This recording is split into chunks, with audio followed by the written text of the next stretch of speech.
हाँ साहब, अब हम इस ऑफिस में नौकरी नहीं करेंगे। नहीं करनी तो नहीं करनी साहब। क्या बात है अंकल, आप नौकरी क्यों नहीं करोगे? साहब, आज हमारे बड़े भैया का जन्म दिवस है।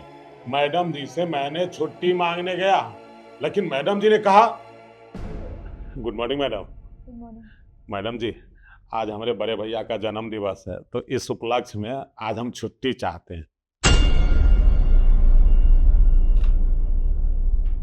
आपका जन्मदिन आज? जी मैडम। तुम जैसे दो कौड़ी के लोगों को ये पता है कि जन्मदिन होता क्या है और कैसे सेलिब्रेट किया जाता है? आ गए यहाँ पर छुट्टी मांगने मुझसे। मैडम कैसी बात कर रही है? मेरे बड़े भैया का जन्म दिवस है और मैं इनको देवता के समान पूछता हूँ, और आप ऐसे बेइज्जती भरी बात कर रहे हैं। अरे भाई, तेरे लिए होंगे देवता, मेरे लिए नहीं है। और पहली बात तो आज वर्किंग डे है, आज तो मैं छुट्टी नहीं दूंगी। अगर बर्थडे सेलिब्रेट करना है तो छुट्टी में करियो। एक दिन की छुट्टी मिलती है ना हफ्ते में, उसमें करियो। मैडम,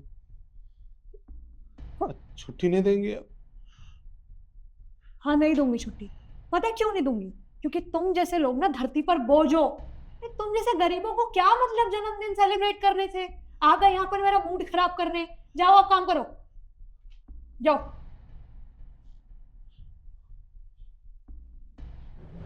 और बताओ साहब, हाँ? हमारे बड़े भैया का जन्म दिवस साल में एक ही बार आता है, तो क्या हम गरीब आदमी अपने भाई का जन्म दिवस भी नहीं मना सकते हैं? मैडम जी ने साफ मना कर दिया। तो ऐसे जगह काम करने से क्या फायदा जहां कोई रिस्पेक्ट ही ना मिले। साहब से बोलो, कह दो क्लियर साहब से, हमें नहीं करनी नौकरी। अरे भैया, थोड़ा शांत रहो। आप समझ रहे हैं ना भाई साहब? देखिए, मेरे भाई की आंख में आंसू आ गया। अब ऐसी जगह नौकरी करके क्या फायदा।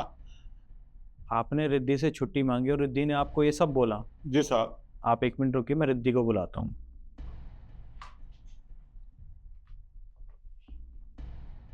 हेलो रिद्धि, मेरे कैबिन में आना। जी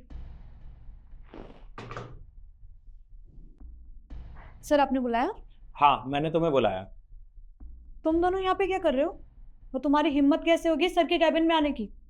देखिए मैडम, जहां पे इज्जत ना मिले ना, वहां पे नौकरी करने का हमको भी कोई शौक नहीं है। हम इस्तीफा देने के लिए आए थे साहब के पास।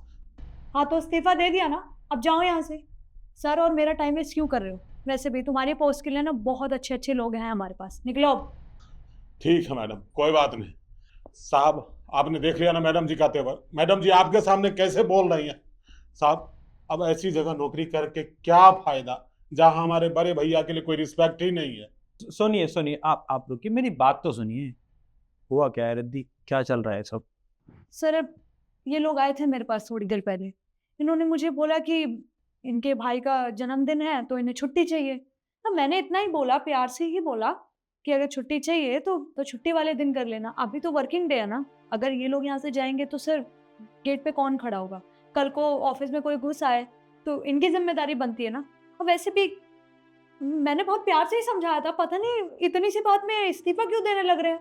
अरे मैडम, मैडम सरासर झूठ बोल रहे हैं साहब आपके सामने। मैडम ने इतने प्यार से नहीं बोला था हम लोगों को जितना प्यार आपके सामने दिखा रही हैं। अगर ये इज्जत से बोली होती तो हमें गुस्सा क्यों आता है? और पता है साहब, मैडम जी ने हम लोगों को क्या बोला कि अरे तुम लोग जन्मदिन ही क्यों मनाते हो, इस धरती पे जन्म ही क्यों लिए, धरती के बोझ हो तुम और तुम्हारा भाई दोनों। मतलब किसी काम के नहीं हो, गलती से नौकरी मिल गया है और 10-12 हजार रुपया सैलरी मिलने लगा है, तो तुम लोग भी बराबरी करोगे अमीर आदमी का, मतलब जन्मदिन मनाओगे? बताओ साहब, अब हम लोग गरीब है तो क्या जन्म दिवस नहीं मना सकते अपने बड़े भैया का? हम नौकरी नहीं करेंगे भाई, चल। रुकिए रुकिए, आप लोग शांत हो जाइए। सर देखिए, मेरा सिर्फ मेन कंसर्न यही है कि अगर ये दोनों ही यहाँ से चले जाएंगे तो गेट पे कौन खड़ा होगा? अगर इनमें से एक भी छुट्टी मांग रहा होता तो मैं दे देती, पर इन लोगों को ये बात समझ ही नहीं आ रही है। इनको अपने काम की कुछ पड़ी ही नहीं है। रिद्धि, मैं तुम्हें अच्छे से जानता हूँ। तुम्हारी बहुत कंप्लेंट आई है, तुम लोगों के साथ बहुत बदतमीजी से बात करती हो। इवन एक एक स्टाफ ने मुझे तुम्हारी कंप्लेंट करी है, और मैं अच्छे से जानता हूँ कि तुमने गोपाल अंकल और अशोक अंकल के साथ किस तरीके से बात करी होगी। पहली बात तो ये, अरे वो इतने बुजुर्ग हैं, उनका जन्मदिन है, वो अपना जन्मदिन सेलिब्रेट करना चाह रहे हैं, कुछ टाइम साथ बैठना चाह रहे हैं, तो क्या दिक्कत है? तुम भी तो जाती हो ना, तुम भी जन्मदिन सेलिब्रेट करती हो, न्यू ईयर आया था, क्रिसमस, आए दिन तुम्हारी किट्टी पार्टी होती है, आए दिन तुम ट्रिप पे जाती हो, तुम भी तो अपनी चीज़ें एक्सप्लोर करती हो।